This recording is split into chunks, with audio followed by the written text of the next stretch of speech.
I covered my sister's $2,500 honeymoon bill because she said she was broke. But at dinner she raised a glass and said, "To my cheap sister." Laughter all around. I smiled, "Glad you think it's funny." That night I made one call to the travel agent. The next day their tickets were gone, and then... My sister Jill has always wanted more than what she could afford. Designer purses in college while living on instant noodles.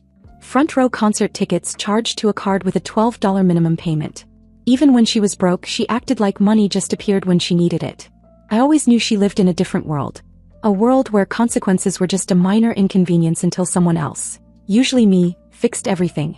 It wasn't a surprise when she got engaged and immediately turned the wedding into a spectacle. Venue in the hills. Customized neon signs. A literal champagne wall. I remember looking at her Pinterest board and thinking, you're not planning a wedding, you're producing a show. And of course by the time the honeymoon came up, she called me with that voice. The one she used when she needed something but didn't want to admit it. She said they were short. That everything had gone over budget. Flowers were more expensive. Her dress needed last-minute tailoring. Could I just help a little with the honeymoon? Just a small loan. She even joked about how I was the responsible one, the rich sister. I'm a nurse. Not rich. Just not drowning in credit card debt. This small loan was $2,500. I paused. I actually paused for a full 2 days before I gave in. I even looked up cheap vacation alternatives for her and Jake, her fiancé. He brushed them off. She had her heart set on a suite with a private pool. The exact one she'd seen on Instagram. I could afford it, barely, but it would wipe out my emergency fund. So I wired the money. A week later, I mailed her a card with a $1,000 wedding gift inside. I debated it for days, but I told myself it would make her happy. That's what we're supposed to do, right? Support family. The wedding was beautiful. Overdone but beautiful. White roses everywhere. String quartet. Imported champagne. Jill looked stunning, and even though I knew most of this was borrowed or begged for, I clapped and smiled like everyone else. I figured the worst part was over. Then came the reception dinner. People were tipsy. A few heartfelt toasts had been made. Jill stood up, grinning, with a glass of something pink in her hand. She turned toward me, raised her glass and said, "To my cheap sister Grace, who thinks $1,000 and a Motel 6 honeymoon is generous." Laughter. Real, loud, unfiltered laughter from every table around us.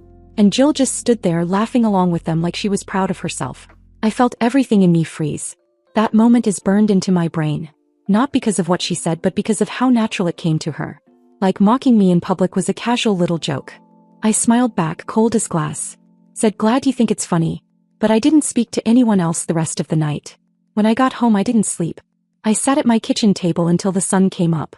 My phone lit up with texts, thank yous, photos, some drunk message from Jill with 15 heart emojis. I ignored them. Instead, I logged into my email, found the travel agency receipt and called. The reservation was under my name. The flights, the hotel, even the airport transfer. By 9 a.m. it was all canceled. I didn't tell anyone. Not yet. The next morning I woke up to a dozen missed calls and a wall of text. At first I thought something serious had happened. Maybe someone had gotten hurt or there'd been an accident. But no. It was Jill. "What is going on? Our hotel says the reservation was canceled? The flights too? Tell me this is a mistake." "Grace, answer me." There were 10 more just like that. "No, please. No, I'm sorry." Just panic and blame. I didn't respond. I wasn't ready to. I went about my day like nothing had happened. Showered. Made coffee. Went to work. Let her spiral in her own little storm. During lunch I opened Instagram. Of course there it was, her big wedding post. 10 slides of soft filtered perfection. Glittery table settings, the champagne tower, her dress flowing like something out of a bridal magazine. And then the final slide, a video clip of her toast. She was standing with a glass of rose, grinning ear to ear, and she shouted the same line. "To my cheap sister Grace." People laughed. She laughed. She actually tagged me in the post. It had close to 100 comments. Most of them were some version of, "Lol savage," or, "Sisters are the best." Like it was just hilarious family banter. I closed the app and locked my phone. At around 3 in the afternoon my phone buzzed again. This time it was Jake. "Hey Grace. I think there's been a mix-up with the trip. Jill's freaking out. Can you call me?" I didn't. At 5 Jill called again. Twice. Then she left a voicemail. Her voice was tight, controlled. You could hear she was trying not to scream. "You need to explain right now what the hell you did. You think this is funny? You canceled our honeymoon, Grace. What kind of psycho move is this?" I let it sit. By 7 she cracked. "You absolute bitch. You ruined this for me. You are jealous and pathetic and you've always hated seeing me happy. I hope you're proud of yourself, sitting alone in your sad little apartment while everyone talks about what a heartless freak you are. That one I saved. Not because I needed proof, just because I wanted to remember how quickly the real Jill always came out. By the time my parents showed up at my door that night, the whole extended family knew. Cousins, aunts, even my godmother from Florida messaged me asking what was going on. One of my uncles sent me a voice note saying he was disappointed in me. My parents didn't even call. They just showed up. My dad knocked. I opened the door but didn't let them in. We stood in the hallway. My mom looked exhausted. Dad got straight to the point. You need to fix this. I said, no. Mom jumped in softer at first. She said Jill was having a full-blown breakdown. That Jake's family was embarrassed. That this was supposed to be the happiest week of their lives and now they were stuck in their apartment trying to figure out what to do instead. I asked if Jill told them what she said at the wedding. Mom hesitated. Dad glanced away. I told them what she said. Word for word. To my cheap sister Grace. The joke. The laughing. The look on her face when the room erupted. They didn't say anything. Then I asked if either of them thought it was funny. More silence. I said, I paid for their trip. I gave her $1,000 gift. I gave more than I could afford. And that's how she thanked me. Dad said, it's done now. Just let it go. I looked at both of them and said I wasn't paying for another second of Jill's dream life. That if they wanted to help they could. But I was finished. Mom looked like she might cry. She said Jill was ashamed. That she didn't mean it like that. That it was just a joke. I didn't respond. I backed into my apartment and shut the door. No more texts came that night. No more calls. Jill went quiet.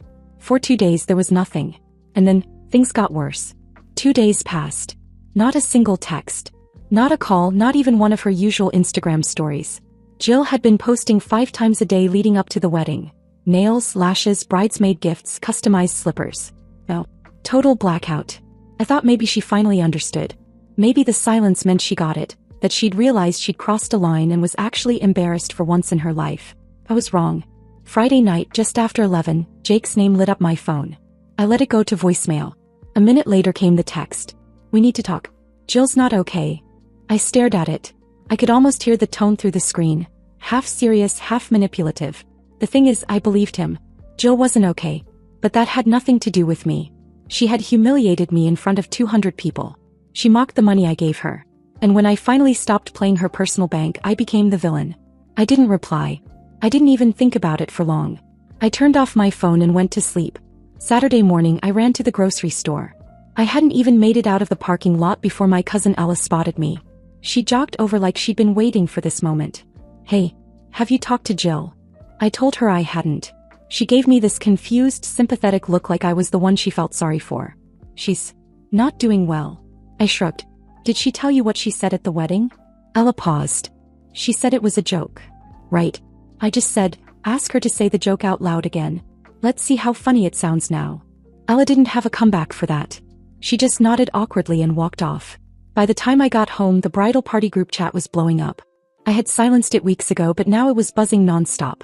Maya, okay, this is getting really bad. I feel awful for both of you. Tina, Jill's a mess. She's been crying for 2 days. Grace, I know it was a messed up comment, but like, the whole honeymoon. Ava, you guys are sisters. Please don't let this be permanent. No one asked what Jill actually said. No one questioned the root of the problem. They all wanted the neat version, just forgive each other, take some cute beach pics, move on. By late afternoon, Jake called again. I didn't answer. Then he called again and again. Finally, I picked up. His voice was tired. Not angry, not emotional, just drained. I'm not calling to fight, he said. I want you to know Jill's not okay. She's not eating. She hasn't left the bed. She's freaking out. I didn't say anything. I let him keep talking. She keeps saying she ruined everything. That she pushed you too far. I don't think she even fully understands what she did, but she knows it's bad now. I asked him, is she sorry or just miserable because she didn't get what she wanted? He didn't answer. After a few seconds he said, her parents are coming over tomorrow. With your mom and dad. They're all going to be here. Asked why. They want to talk to you. Jill doesn't know. They think maybe if they come together you'll listen.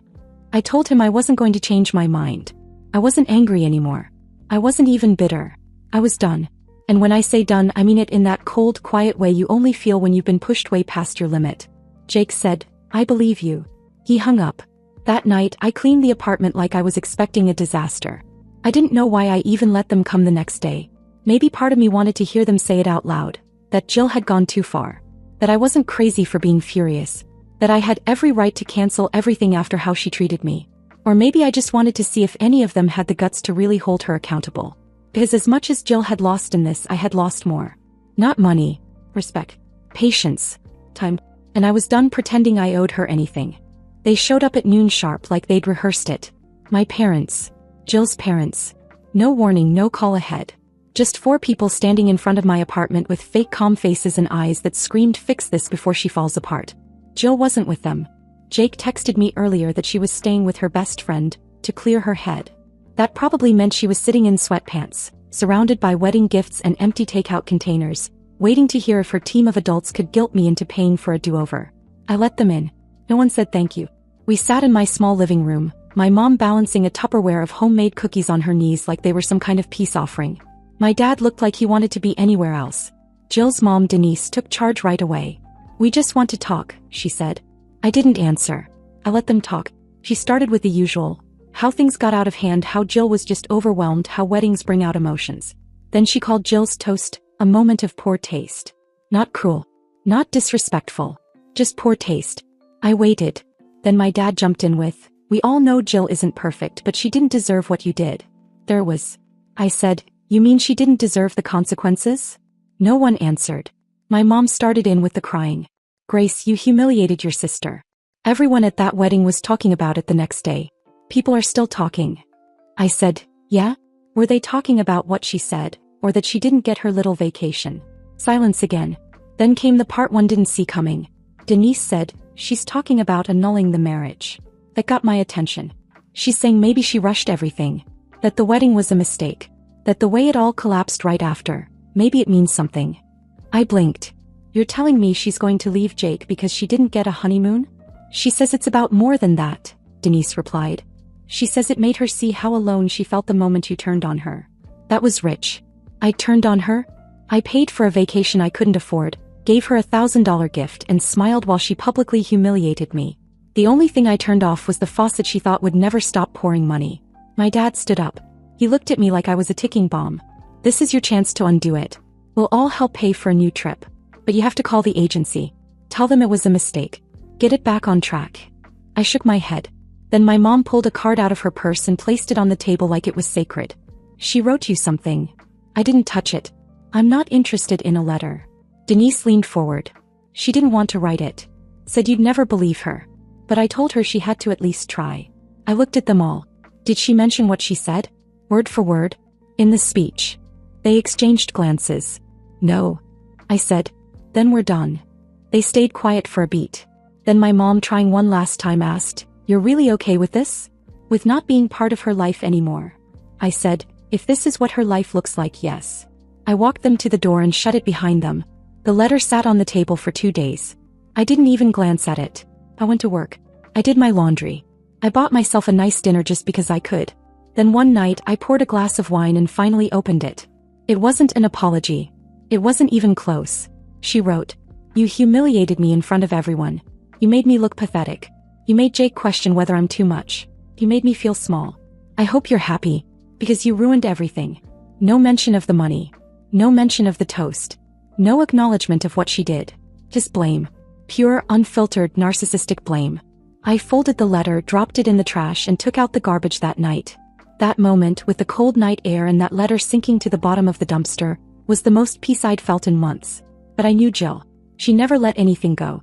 And I had a bad feeling this wasn't over. The silence was deceptive. Almost peaceful. Jill hadn't texted. No calls, no cryptic Instagram captions, no drama in the bridal group chat. Even Jake went quiet. I kept waiting for the next explosion, but it never came. Days passed. Then a week. Then 12 days. And just when I started to think maybe it was really over, she found a new way to twist the knife. I was sitting on my couch scrolling through emails when my phone buzzed. It was a Venmo request. From Jill. $2,500. Returning what you took. That was the note. That was her version of making things right. Not an apology. Not a conversation. Just a demand. She was asking me to pay her the money I had spent on her in the first place. First I thought it was a joke. Then I realized it was a game. She couldn't get the trip back, so now she wanted to frame it like I stole from her. I stared at it, speechless, before taking a screenshot and sending it to Jake. Is this serious? His reply came 5 minutes later. I'm sorry. I tried. No explanation. Just that. And I understood what he meant. Jill wasn't listening to anyone. Not him, not her parents, definitely not me. She was spiraling with no intention of stopping. I blocked her on Venmo. Blocked her on everything. Phone, social, even email. I was done. For real this time. The next day I got home from work and saw a box outside my apartment door. No note. No name. Just a plain brown box with my name written on the top in Jill's handwriting. I brought it inside and opened it. Inside was the wedding card I'd given her, with my $1,000 check still inside, now voided and crumpled. There was also a pair of white flip-flops with Wi-Fi printed in glitter across the top. And finally, a printed-out screenshot of a Reddit post. AA for canceling my sister's honeymoon after she humiliated me at her wedding? I didn't write it, but I read the whole thing. Every detail matched. The speech. The money. The silence after. Except in her version, she was the heartbroken bride abandoned by her cold, bitter sister, who couldn't handle sharing the spotlight. She made herself the victim in a story where she'd never even been the supporting character. The comments were savage. You humiliated the person who paid for your trip. She owes you nothing. I wouldn't have just canceled the trip. I'd have sent the bill. Grow up. The world doesn't owe you a honeymoon. I guess she thought printing it would shame me. That I'd read it and feel bad for how far this had gone. But all I felt was tired. 2 days later, I came home from a night shift to find a small envelope taped to my door. No name. Just taped there dead center.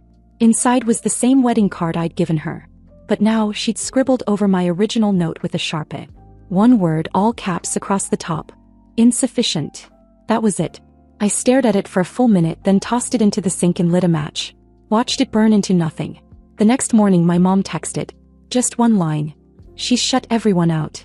Jake moved in with his brother. I didn't respond. Then 3 days later my mom showed up in person. She looked wrecked. Makeup free, hair undone, eyes heavy. She gave me back the check, she said. Said it wasn't worth anything anymore. That she doesn't want charity from liars. She handed me the card again. This time no writing on it. Just torn in one corner like someone had thought about ripping it in half and changed their mind. She told Jake she's done with the marriage, my mom continued. Says it doesn't feel real. That nothing ever did. I sat down, too drained to even process it. She's not talking to anyone, my mom said. Won't answer our calls. Won't leave the house. She blocked us all on everything except for her father. I asked, why him? He hasn't said anything to her since the wedding. He refused to take sides. That tracked. My dad always avoided getting involved. Conflict made him uncomfortable. That night I didn't sleep. It wasn't guilt. It was confusion. How had a wedding, her wedding, become a campaign to burn every bridge she had? And why was she acting like I had stolen something from her, when all I did was stop giving? I thought that would be the end of it. But it wasn't. Because 4 nights later, it was pouring rain when my buzzer rang. I wasn't expecting anyone. I hit the intercom. A voice said, it's us. It was Jill. And standing behind her, my mom, my dad, and for the first time in weeks, Jake. I stood there for a second, hands still on the buzzer, wondering if I'd imagined it. Jill's voice had been so quiet. Like she wasn't sure she deserved to be heard. It's us. I looked through the peephole. Rain. 4 figures. Jill in front, dripping wet, makeup running, hair flat and soaked against her face. My parents flanked her like bodyguards. And behind them, Jake stood alone with his hands in his pockets, like he didn't know why he was there but had nowhere else to be. I opened the door without a word. No one moved at first. Jill looked at me but didn't step forward. My mom gave a weak smile. My dad looked exhausted. Jake nodded once, barely. They were soaked and silent, waiting for me to make the first move. I stepped aside. They came in quietly, wet shoes squeaking on the floor. No jackets came off. They didn't sit. It felt like they were standing in a waiting room before bad news. Jill broke first.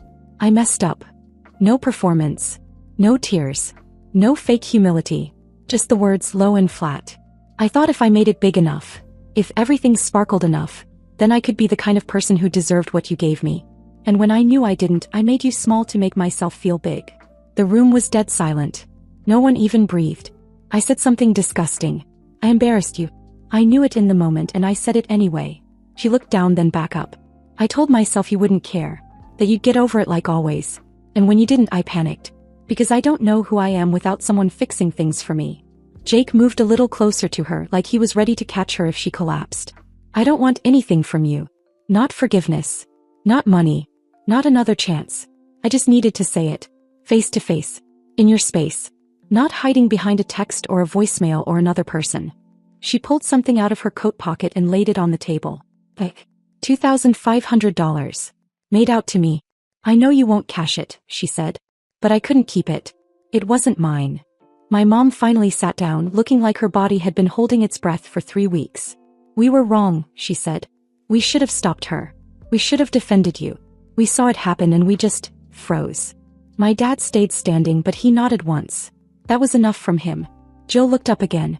I don't expect you to ever want me in your life again. But I didn't want the last thing between us to be that letter. Or that toast. I wanted the last thing to be the truth. That was the most human thing I'd ever heard her say. And then they all just left. No hug. No begging. No guilt trip. Just the 4 of them stepping out into the cold again. I didn't cry. I didn't collapse. I didn't feel some sweeping moment of clarity. I just stood there in my quiet apartment and watched the rain start again through the window. I looked at the check for a while. I could have framed it. I could have torn it up. Instead, I slid it into a drawer I never open. Not out of sentiment, but as a reminder. A few days later, Jill posted a photo of a cup of tea and a self-help book. No caption. That was it. No beach photos. No ring selfies. Just that. And then she disappeared from social media completely. The silence that followed was different. It didn't feel threatening or dramatic. It felt like peace. I don't know if I'll ever speak to her again. But I forgave her. Not because she asked. Not because she earned it. Because I needed the weight gone. And finally it was. A week passed, then 2. No calls, no unexpected knocks, no drama waiting in my inbox. Just regular life. The kind I hadn't realized I missed. I started cooking again, reading again, sleeping without waking up angry or restless. The silence wasn't lonely. It was clean. One night I opened that drawer, the one with the check. I didn't take it out. Just looked at it for a second and closed it again. Not out of bitterness. Just closure. Jill might never come back from what happened. Or she might return someday different. Either way, I wasn't waiting.